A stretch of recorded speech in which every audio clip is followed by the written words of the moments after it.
taken over. That's turned high-stakes testing into the equivalent of a nuclear bomb on a school district. So I would say that there's a role for the MCAS, but we've overdone it. It's appropriate to do it, I would say, much less frequently, but have it more tracked so that we understand how students are doing. Thank you. Okay, thank you very much. I'm going to shift gears and ask a question about health policy. And again, I'm going to combine, in the interest of time, I'm going to combine what were actually two questions. With respect to health care access and costs, how should we be thinking about health reform issues at the level of the individual, the family, the town, and the municipality? So could the candidates address the issue of health policy, healthcare reform from the standpoint of access as well as from the standpoint of cost? And if I could just add to that, should we seriously be considering single payer as an issue for the state of Massachusetts? So I'll answer this quickly because I mentioned this in my opening statement. I'm a supporter of having a public option on the Massachusetts Health Connector, and my intention, I'm not going to hide it, is to eventually get to a single payer system. I can't say how long it will take to get to that, but I think if we get to a single payer, if we get a public option, that will open up access, more affordable access. And my understanding is about health reform, the issue is not just access, it's about bending the cost curve. Right now, the cost of health insurance continues to go up. So what we need to do is just basic insurance risk management, expand the pool more, and have access to the pool to lower the cost. So that's my take on that. Yeah, I'm in favor of single-payer universal Medicare. I think that ultimately it's the only way we're going to get to rationalize all the issues we have, both in the administration of healthcare as well as also on costs as well.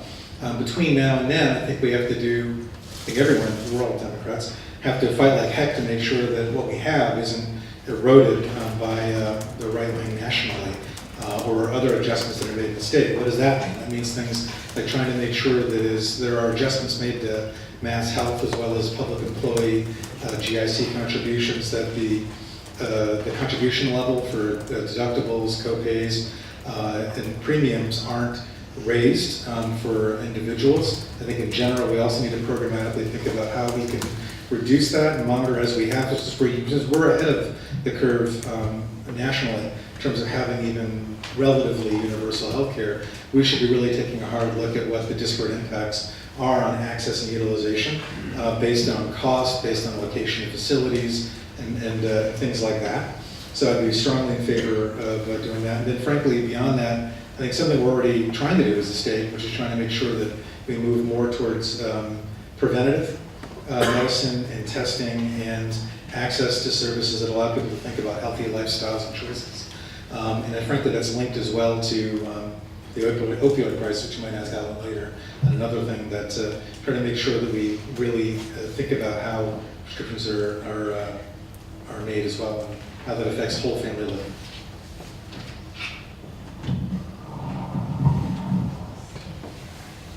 Yes, I'm also in favor of single-payer health plans. We'll save our cities a lot of money for healthcare costs for our town and also for the university. But we can't just do it as a state of Massachusetts. We have to look to our neighbors and we have to look to it at a federal level. So again, it means talking to our Senator Warren and often to our congressmen. We have to be in constant contact with them. We have to voice our opinion. I'm a member of the League of Women Voters, and we also support a single payer. But again, for this local area, as a state rep, I work to improve access. A lot of families who rely on mass health for their dental and medical have a hard time finding doctors. There's a lot of doctors who don't get that coverage. They're going off to Chicopee, Holyoke, up to Orange to receive dental care.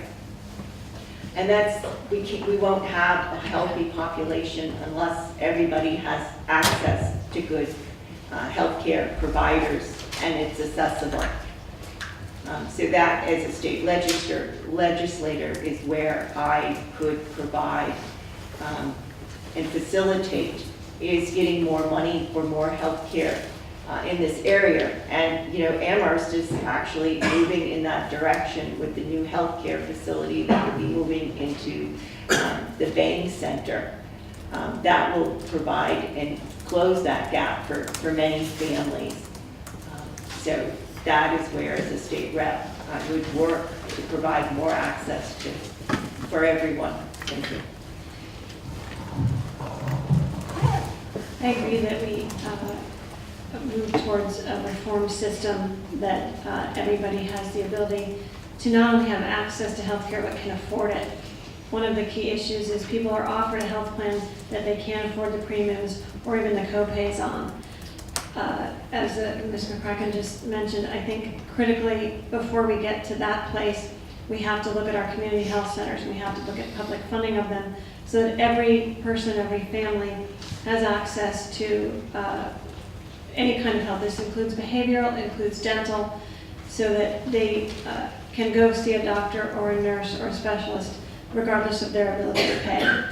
I believe in single payer. We have to move towards that. We have to move towards some reform. But in the transition, our local, the Hilltown Health Centers, and now, as mentioned, the John P. Santy Health Center in downtown Amherst are critical to the transition as we get everybody some kind of affordable care.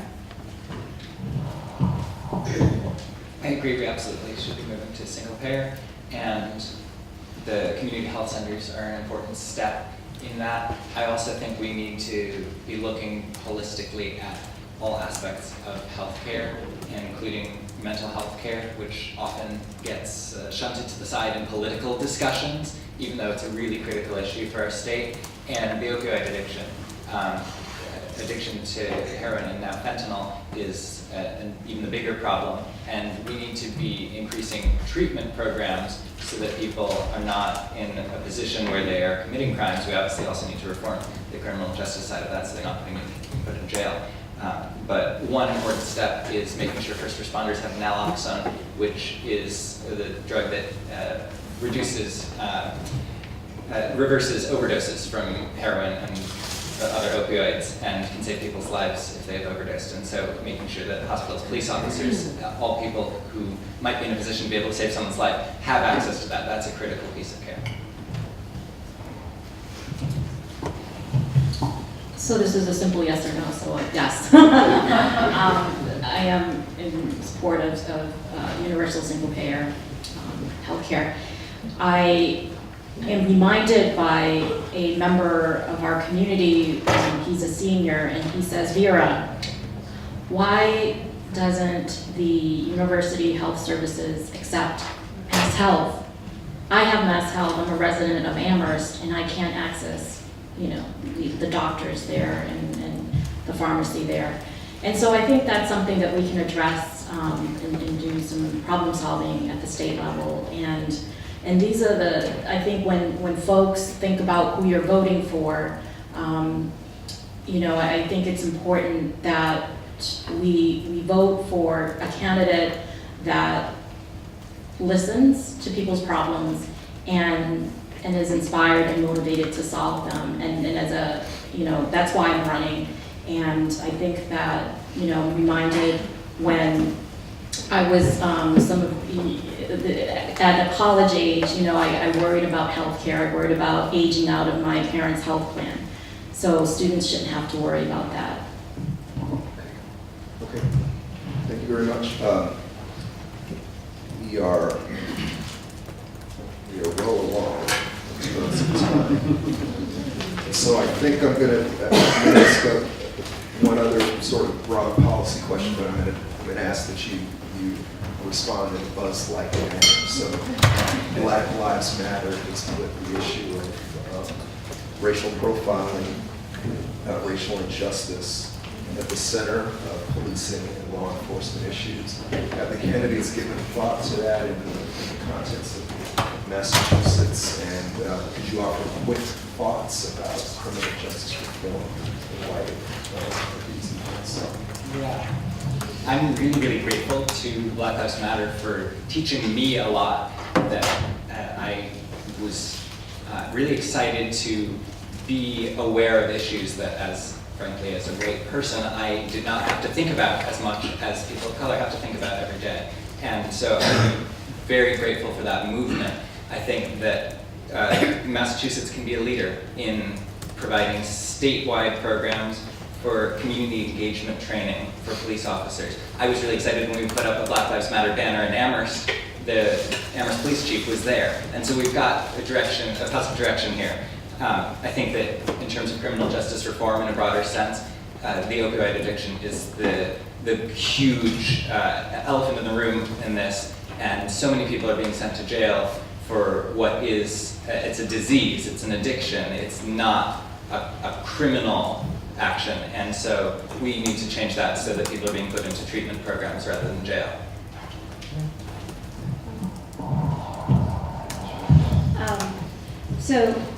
I agree with Mr. Goldstein Rose.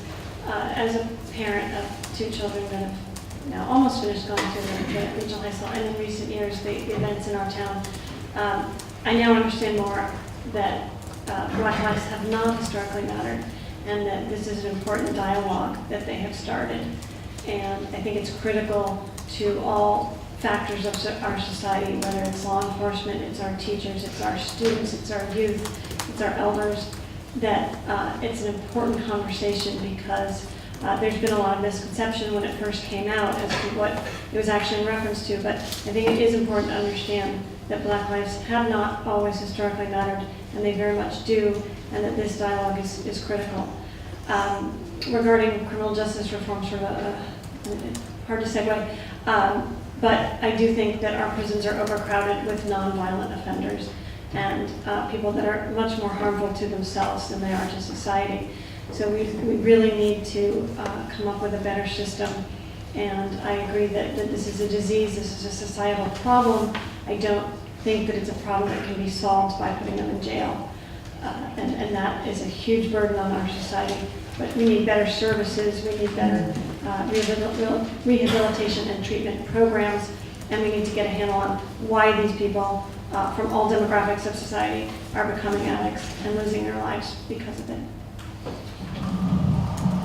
So I think we have given it a lot of thought. It's hard not to, given the events that have occurred across the United States over the last few years, but really beyond that. I mean, Black Lives Matter as a movement is great, but the reality is what drives that movement is not so great. It's the fact that we have not made as much progress as we need to, and we too often feel, I think a generic statement, complacent about understanding the patterns of either structural or even individual bias, discrimination, and how that ends up surfacing itself in behavior, not just in police departments. So I don't want to demonize any particular organization for it.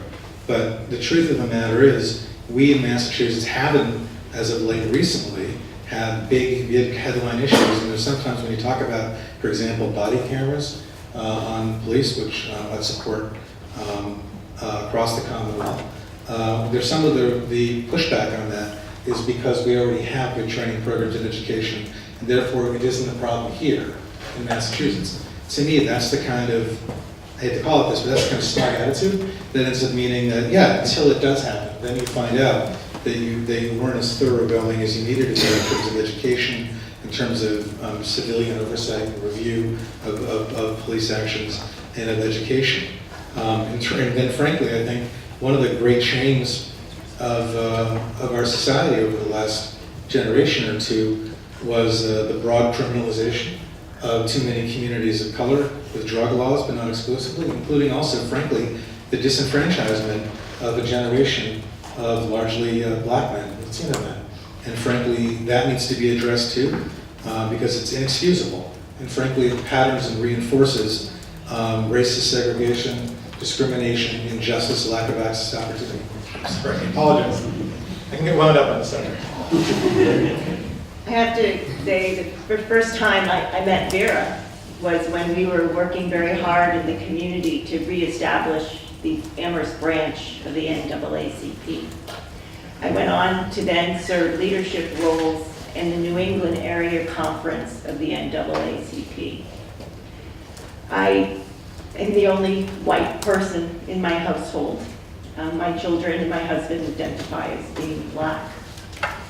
Yes, I was white privileged. I grew up in a small community, and I've grown from that, and I'm a better person from it. And it's really hard to be scared at night knowing that your teenage son may be stopped and may not come home. It's a concept that was not in my vocabulary until my oldest child was a teenager in driving. But I think here in Amherst, the NAACP and the community who's gathered around Black Lives Matter has made a big difference. They've opened up the conversation. My husband serves on the Human Rights Commission, and I sit down regularly with the police department and have open conversations. They also, the police department here in town also has a summer camp where the police get to know young children and help to mentor them. And it's a great program. So it's constant open dialogue, people sitting down together and learning about each other will make a difference for all of us. And, you know, I've enjoyed my, you know, I wish the NAACP was more involved in the community than it is, but I'm, you know, honored that I've been able to meet Vera and her wonderful family from this experience. Thank you. I'll go real quick. So the Black Lives Matter movement has arisen in a series of tragedies, and we owe a lot to the movement, but it's horrific that it took these tragedies, and actually, quite frankly, it just took the technology, modern technology, for us to understand what has been going on for hundreds of years in the United States. What I'm hoping is that what will come out of this, from a public policy point of view, is for us to realize how wrong our criminal justice policies have been for a long time, from mandatory minimum sentences, 3 strikes, you're outlaws, the drug war in its militaristic police fashion, overlooking the fact that we're talking about a public health issue. And I'm hoping that we're in a moment right now where we're in a historical moment where we're understanding just how disastrous this has been for the last 30 to 40 years, if not hundreds of years. And the Black Lives Matter movement is certainly pushing us to fix this and to realize that we can't for a moment stop until it's really fixed. Not too long ago, the Black Lives Matter banner hung as drivers and as passers-by, pedestrians. It's a banner, it hung, and I was a part of that group of people who came together, called Coming Together. And it was Russ Vernon-Jones, a retired principal in our community, who thought about this concept of bringing diverse segments of the community together to figure out how to dismantle racism. And I'm really grateful for that opportunity to meet so many people who care deeply in our community, who understand that we need to do more and do better in our communities, in our neighborhoods, in our schools. So I've been a fighter for that. I've been an activist in this realm. I fought for my nephew, who's African American, my husband's nephew. In 2010, he was wrongfully convicted of a murder he didn't commit.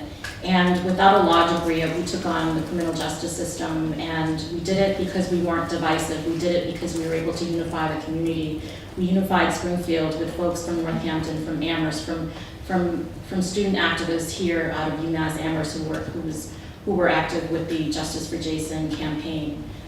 We did it because we brought people together and we conveyed the message and the truth to law enforcement, to the media, to the judge, and we won his freedom in 2013 in record time in Superior Court in Hampden County. I am the Western Mass Coordinator for the American Civil Liberties Union of Massachusetts. I mention that as, affiliation only, not that they're endorsing my candidacy. I just wanted to make that clear. But this is my work and this is my labor, but this is also my passion, and this is what I do without pay, and this is what I do for pay, and this is what I'll do throughout the rest of my life. It gives me great joy and pleasure to make sure the opportunities are there for my children and for their peers. And I think it's essential that you have, and we have a candidate that has some experience bringing diverse groups together, and I'm that candidate. Thank you. Well, thank you very much. A lot of topics we didn't cover: reproductive choice, environmental issues. We had questions concerning public accommodations for transgender individuals, but alas, we're bumping toward the end of the time. So I wanted to yield some time to the audience to perhaps pose some questions. And maybe we could devote 10 minutes for that, and then permit the candidates to make some concluding remarks.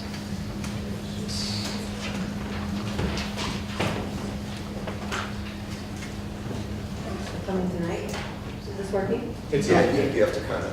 Okay.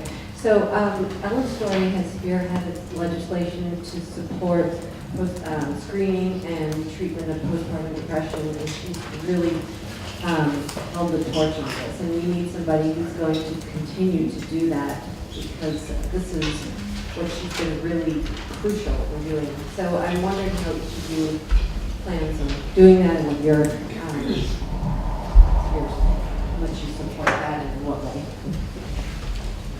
I've actually been working with Mother Women. They're really been spearheading this legislation. I've been involved in many of their fundraising and their outreach advocacy work. So because I already have a relationship established with Mother Woman, the biggest lobbyist behind this legislation, I will continue and build upon that relationship and be their voice at the State House. Thank you. Anybody else like to speak to that, or we can take the questions? Thank you for the question. Having experienced some of these issues myself, it's sort of an unseen illness or an undisclosed illness oftentimes. And I think that Ellen Story and Mother Woman and this legislation are so, I'm glad it's coming. It's been a long time coming, and it's a significant moment for women and women's health. That this is now something that people can commonly and openly discuss, and that these women are going to get the care that they need through this, hopefully this legislation. And Ellen and I would hope to continue these conversations and push for this. Lots of hands. Hello, my name is Lucas. I'm the chapter chair for the Master of Students here at UMass Amherst, so thanks so much for coming. We've actually had a really busy day today. Just came back from the State House where we're having a statewide clean energy lobby day. We're going to be talking about raising the caps on solar net metering and pathway to clean energy. What I wanted to ask you is, I think 3 candidates mentioned, I think it was Vera, Eric, and Larry, mentioned that they were student activists here at UMass Amherst. I'd love to hear about your experience doing that, what issues you worked on, maybe how it informs your work, or if you're a current student activist, any experience with making change as So we're letting current student activists and I'm jumping in. And sorry, these have to be buzz responses because we're really press. As a junior in college, I founded a statewide campaign to put a price on carbon pollution and get a fee on fossil fuels when they came into the state. I worked on that bill in Massachusetts, and then I wrote the legislation and founded the campaign and led it in Rhode Island. And I'm going to push for it to pass in Massachusetts if it hasn't already by the time West gets to the legislature. As a student activist here, it was about affordability and access. And as an adult, you know, I recently, I see a member from Arise for Social Justice, and I was part of that group that helped to convene a conference around climate action for Springfield, and also being a part of being in solidarity, attending these events and rallies to make sure that there's that everyone benefits from an environment that is healthy for all of us. So Representative Stephen Kulik I was in Ashland at a church to hear him, and was just so inspired by the many people that came together to say no to the pipeline. So I'd be happy to get involved in that as well as your next state representative. So back when I was at UMass as a student in the like 86 to 90s, right around in there was always something going on, and lots of folks were organizing around different causes. And so there were a lot of causes that I didn't leave that I joined in on, like the boycott of South Africa to fight apartheid, where it was the right thing to do, to organize and join others. Similarly, when I got involved as from the student senate and I was a trustee, the big issue for us was that our budget was melting, and we needed to do everything we could to support access to scholarships, the budget for the university, fight tuition increases, and so similarly, other people were going to join with me when I was organizing the work. So it was very, very collaborative, broad-based. One of the things that I did, granted, things were falling off a cliff so much that all of our victories tended to be temporary, but I did end up killing, at least at one point, a permanent change in tuition policy that would have rationalized a lot of the increases at the time by basically justified why there should be a higher percentage of student contribution. But frankly, none of the people believed in, but they were passing it, put a fig leaf over the cost increases that were going on. And I was pleased at the time being to be able to kill that through the Board of Regents. So I wasn't an activist as an undergraduate, but I was an activist as a graduate student when the UMass Labor Center used to be an independent institution. And that's actually how I got into organizing. I volunteered as an organizer for Local 509 when they were organizing home health care workers across the state. In particular, I spent an awful lot of time in Lowell, Massachusetts, working with various communities, community groups, church groups, community groups. And actually, what I will say is, so my degree is in history, but it's in labor history. So doing that was a great opportunity to take what I was learning in the classroom and in books and operationalize it out in the field. I'm not quite sure how to do this as a... Excuse me. My first role as an advocate was for childcare. I was a young mother. My husband was a student, and we did not have enough affordable daycare here for our children. So here at the UMass campus, although I was not a student, I was employed, and I advocated for more affordable and good daycare for our children in our community. So you don't need to be a student here to be able to make a difference. Thank you. And I also volunteer with Jobs for Justice, and I was out on the picket line with our Verizon workers recently, and 4 years ago when they were fighting for fair contracts. Thank you very much, and I apologize. Okay. Hi, everyone. I'm kind of struck by the fact that you all seem to agree on so many things. So my question is, what differentiates you? If each one of you could answer that very quickly. What makes you unique in Washington, please? The difference between me and the other candidates here is that I've already passed legislation. I've already gone through the process. I initiated it. I went to Ellen Story. She mentored me through the process. I lobbied for it, and I was there when Governor Patrick signed it. I did this with the help of our Veteran Service Officer, Massachusetts Military Officers Association. I know how to build coalitions, I know how to lobby, and I passed legislation that's made a difference in our life.